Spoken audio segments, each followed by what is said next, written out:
Halo teman-teman, kembali lagi ke topik 6 series belajar UiPath yang berjudul Interaksi dengan Layar. Topik ini merupakan topik ke-6 dari total 9 series belajar dasar pengenalan UiPath. Topik yang akan kita pelajari pada materi kali ini adalah kita akan melakukan full praktek ya. Kita kembali ke topik pertama, jika teman-teman mengikuti, kita mengenal dengan yang namanya Budi, seorang pegawai finance, yang pekerjaannya adalah setiap hari menginput data ke sistem perusahaan dia bekerja dari data supplier. Maka kita akan membuat robot yang akan membantu Budi untuk meringankan pekerjaannya. Jadi secara tidak langsung ada 3 tahap yang akan dilakukan.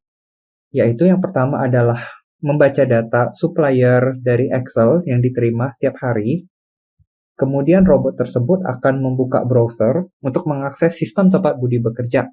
Dalam hal ini kita sudah memiliki satu website yang digunakan untuk belajar, yaitu www.rpasamples.com, di mana teman-teman bisa menggunakan website ini untuk belajar. Kemudian langkah terakhir adalah robot akan mengambil data dari Excel dan melakukan input data ke web tersebut satu persatu, kemudian disimpan. Oke, selanjutnya, langkah pertama sebelum kita mulai coding ya, kita akan mulai mengenal dulu environment-nya.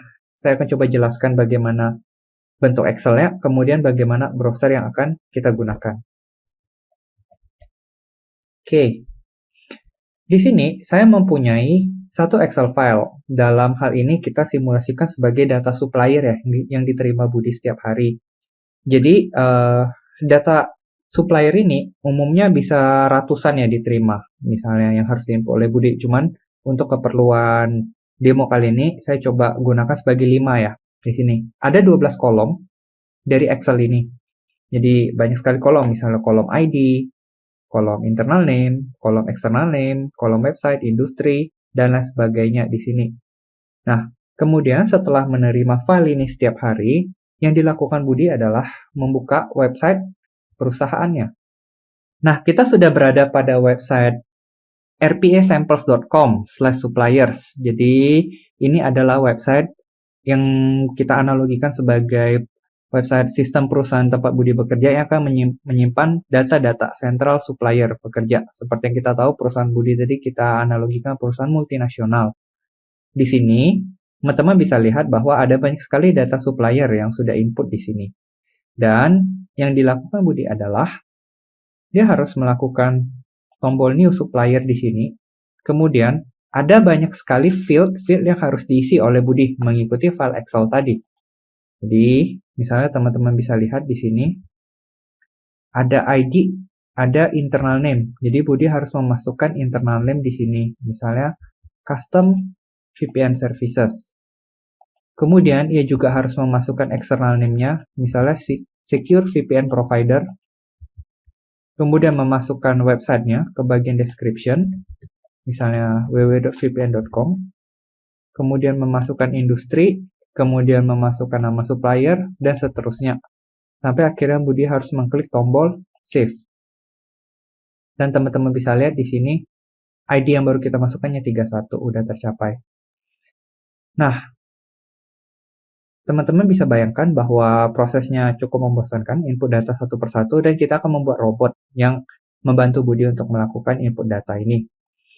Website ini ketika kita reload, akan otomatis terhapus ya dengan sendirinya karena tujuannya untuk belajar, di sini untuk demonstrasi robot. Jadi kita tidak perlu khawatir dengan salah input data dan lain sebagainya.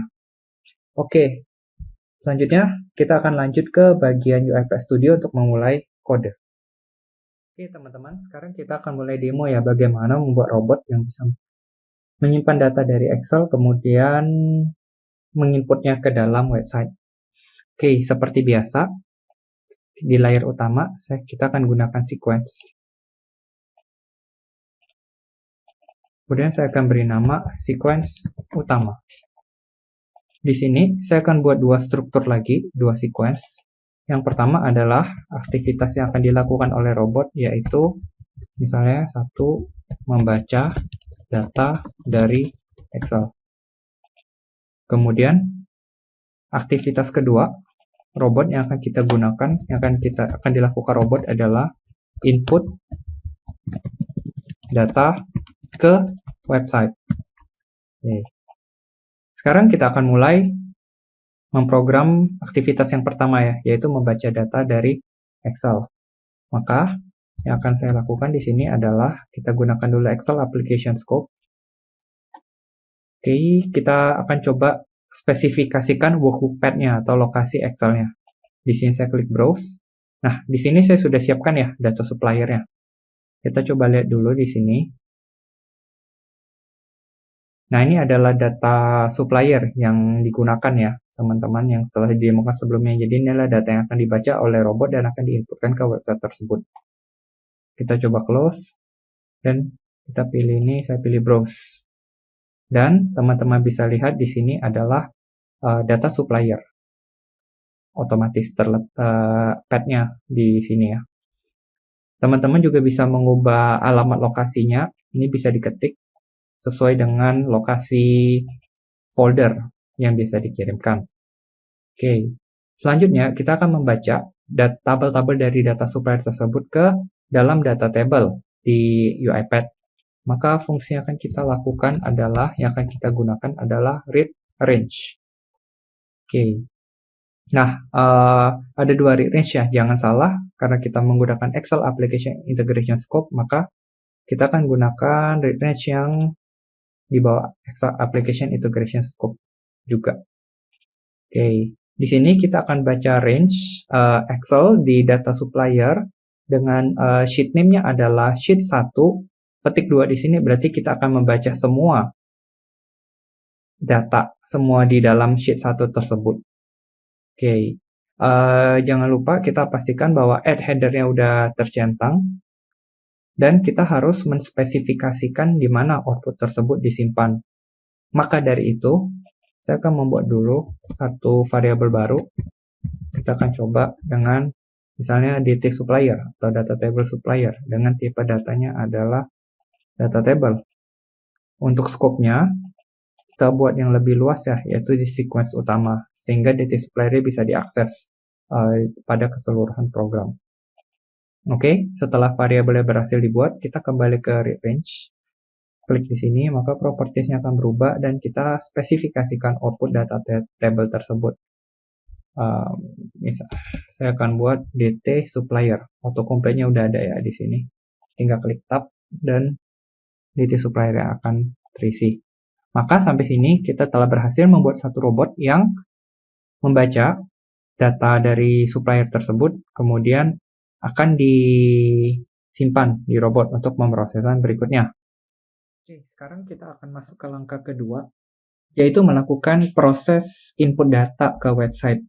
Karena kita akan bekerja dengan browser, maka ada satu tahap dulu yang harus kita lakukan, yaitu menginstal extension agar robot bisa berinteraksi dengan website. Maka langkah pertama yang harus kita lakukan adalah kita pergi ke menu homepage, kemudian teman-teman bisa pastikan berada di menu tools di sebelah kiri, dan di sini ada banyak sekali pilihan extension yang ingin digunakan. Jadi jika teman-teman ini menggunakan extension browser Google Chrome, ataupun Firefox, ataupun Microsoft Edge di sini. Nah, di sini saya akan coba menggunakan Google Chrome, karena kita akan menggunakan browser ini ya, untuk semua demo kita. Jadi, saya klik dan akan muncul tulisan, apakah kita oke untuk menginstal UiPath. Terus kita klik oke di sini. Oke. Karena browser Google Chrome saya terbuka, maka diminta close dulu ya oleh UiPath. Kita klik OK. Oke, dan extension telah berhasil di-install. Jadi extension Google Chrome telah berhasil diinstal, dan jika kita ingin mengecek apakah extension tersebut sudah aktif atau belum, maka kita bisa klik Chrome extension. Kita akan coba ya, lihat ya di sini. Oke, coba saya akan lihat Chrome _2 extensions. Nah, teman-teman bisa lihat di sini ya, ada UiPath Web Automation, dan ini sudah enable ya. Berarti kita udah bisa melakukan demonstrasi automasi di web Google Chrome.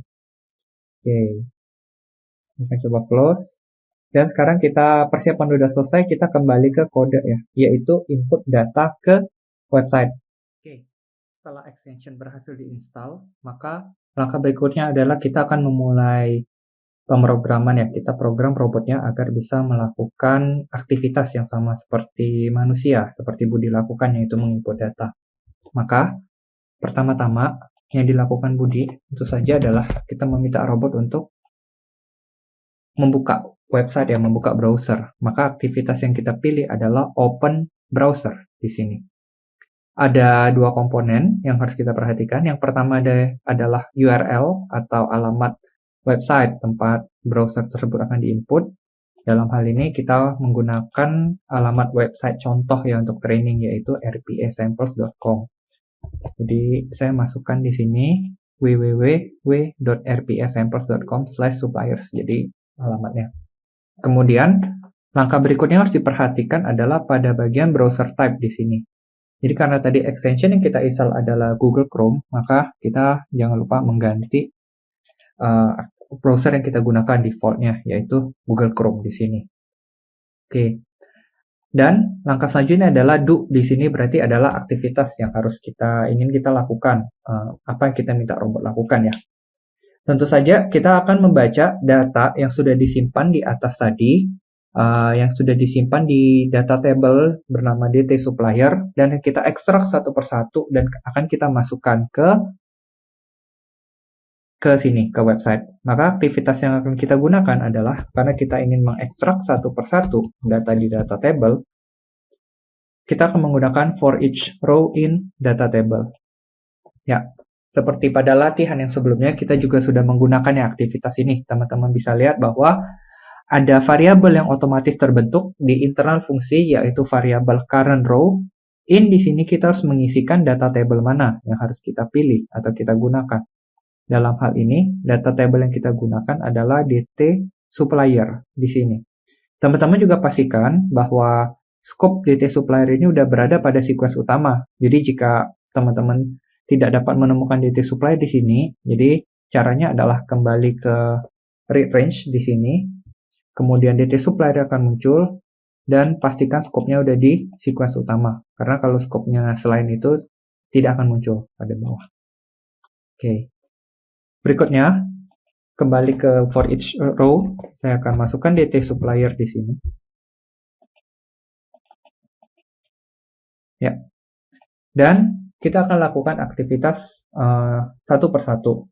Maka sesudah browser tersebut dibuka, hal yang dilakukan Budi adalah klik tombol New Supplier. Maka di robotnya sendiri, kita akan ada satu aktivitas, yaitu klik. Ada banyak sekali aktivitas klik di sini. Namun yang bisa teman-teman perhatikan adalah mouse klik, karena yang paling dasar ya. Aktivitas yang paling dasar akan kita gunakan. Kita coba tarik di sini. Dan ada satu komponen yang akan muncul di mouse click, yaitu indicate element inside browser. Maksudnya adalah kita harus menunjukkan kepada robot, kita kasih tahu robot ya, mana sih komponen yang harus diklik di sini dengan menggunakan pointing. Kita akan coba, saya klik indicate element inside browser. Nah, di sini ada kuning-kuning ya, kotak kuning biru kuning di sini. Jadi kita kasih tahu ke robot bagaimana yang harus kita klik. Dalam hal ini adalah yang akan kita klik itu new supplier di sini.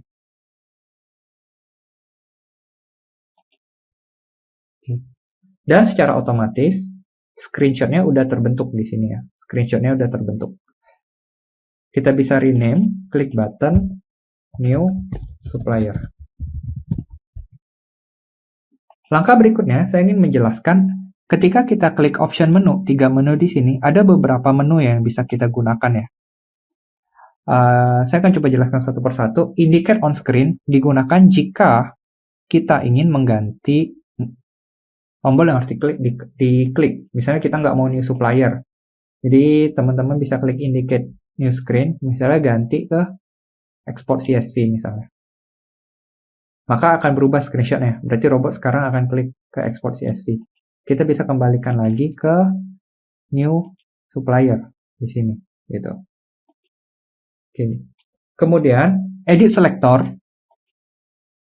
Edit selector ini menunjukkan bahwa bagaimana robot bisa tahu tombol new supplier itu akan diklik. Jadi strukturnya akan dibaca adalah dari aplikasinya dulu, yaitu Chrome, URL-nya, kemudian ada struktur front-end-nya, HTML-nya di sini. Nah, ini juga bisa kita mainkan dan kita akan belajar lebih detail ya, bagaimana kita membuat robot kita lebih canggih pada pelajaran berikutnya. Validate di sini adalah untuk memastikan bahwa masih valid angka yang akan elemen yang akan kita gunakan. Indicate elemen sama jika kita ingin memperbaiki tadi ya, kita klik ulang. Repair ini akan muncul ketika validasinya tidak berhasil, maka kita bisa repair. Nanti kita akan coba. Kemudian highlight adalah untuk menunjukkan bahwa oh berarti new supplier-nya masih benar, diklik sini. Gitu ya. Kita klik OK di sini. Selanjutnya, kita harus coba apa sih yang harus dilakukan oleh robot. Klik new supplier, akan muncul kolom-kolom yang harus kita input di sini.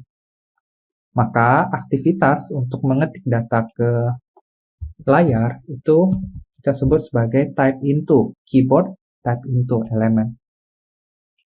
Dan sama, kita harus mengindikasikan elemen mana yang harus di-input. Pertama-tama kita akan coba dulu, dia akan mengetik ke bagian internal name di sini. Akan muncul screenshot-nya menunjukkan bahwa komputer, robot akan melakukan input terhadap kolom internal name. Coba rename di sini. Internal name.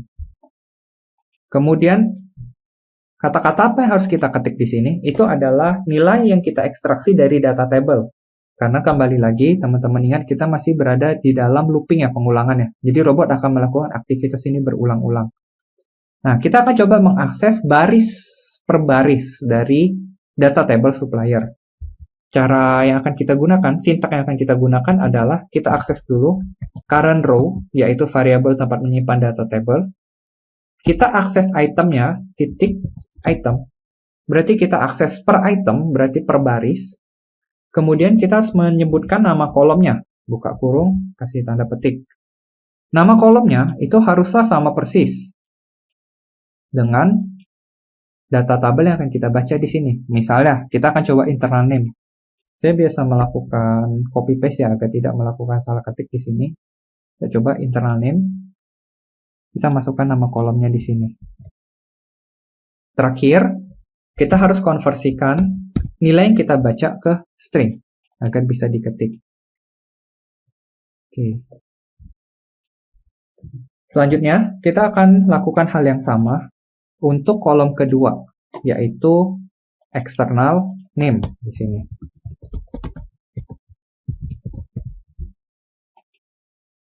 Coba indicate elemen inside browser. Kita pilih di sini external name.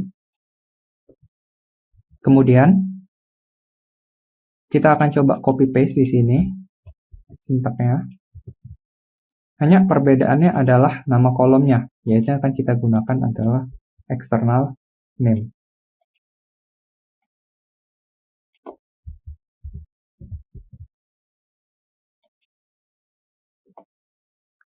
Oke, kita akan coba input lagi kata berikutnya. Misalnya bagian description ya. Kita akan masukkan kata-kata website di sini. Kita akan copy.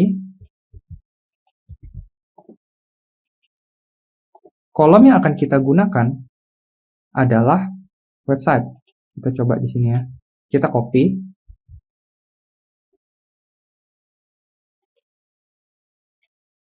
Kita pilih website. Seperti biasa, saya akan coba rename biar rapi. Description website. Oke. Selanjutnya, kita akan coba belajar untuk input data dulu kali ya untuk latihan kali ini. Jadi saya akan pilih kolom terakhir di sini, yaitu misalnya city atau kota. Kita coba lagi type into di sini. Kemudian kita pilih city di sini. Oops, kita coba minimize dulu. Kita pilih ulang ya, indicate on screen, city. Kemudian kita copy paste kata-katanya. Di sini nama kolomnya kita tahu adalah city.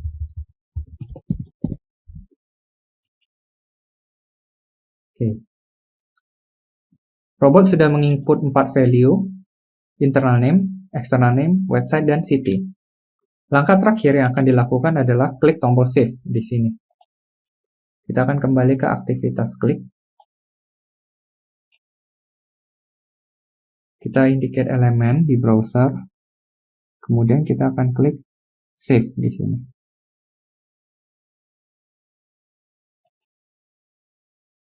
Oke. Bisa lihat apakah udah kebaca.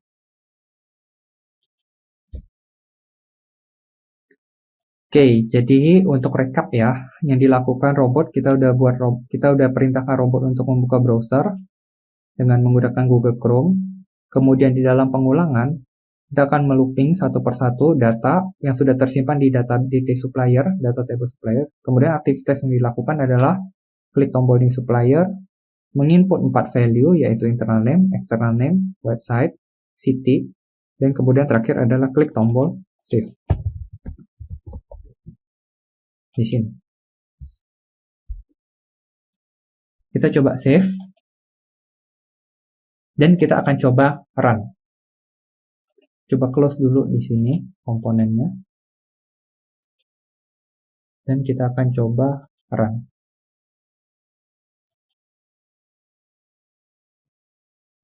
Ya, robot akan membuka browser, mengklik custom new supplier. Nah, ini robot akan melakukan freeze ya. Default UiPath itu adalah 30 detik. Jadi ketika robot langkah berikutnya mau mencari suatu layar dan tidak bisa menemukan, jadi dia akan coba terus mencari selama 30 detik dan akan muncul pesan error di sini.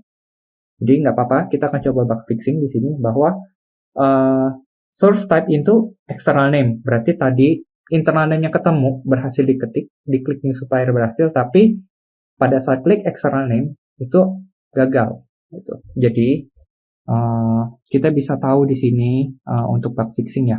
Teman-teman bisa klik details-nya. Bagaimana cara membaca error akan kita bahas secara detail pada topik selanjutnya. Nah, teman-teman bisa kembali ke bagian external name di sini.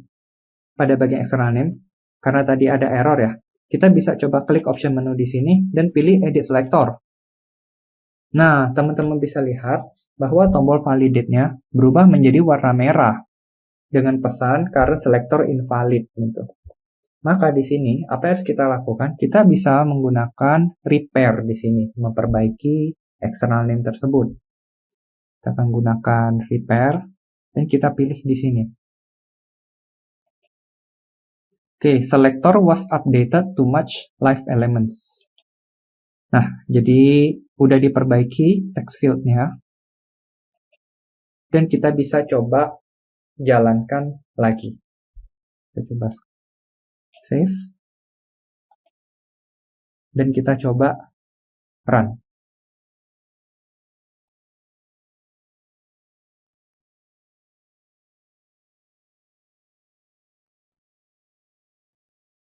Ya, robotnya udah run. Dan teman-teman bisa lihat robot sudah membuka UiPath ya. Dan klik new supplier di sini. Sangat cepat prosesnya. Kemudian klik city, kemudian klik tombol save. Dan akan dilakukan sebanyak jumlah yang ada di Excel, di data table. Kita menggunakan contoh 5 di sini. Jadi kalau misalnya ada 30 ya robot akan melakukan hal tersebut ikut berulang-ulang ya. Berapa kali. Jadi sangat menghemat waktu dan sangat cepat dibandingkan kalau orang yang melakukan. Proses sudah selesai dan teman-teman bisa lihat di sini ada 5 data yang diinput oleh robot. Oke, sekian topik pada kali ini. Pada video selanjutnya kita akan belajar topik yang lebih advance, masih melanjutkan topik ini yaitu bermain dengan selektor. Jadi kita akan belajar bagaimana kita bisa melakukan penginputan data untuk drop down, melakukan drop down di sini. Jadi, sekian dan sampai jumpa pada video selanjutnya.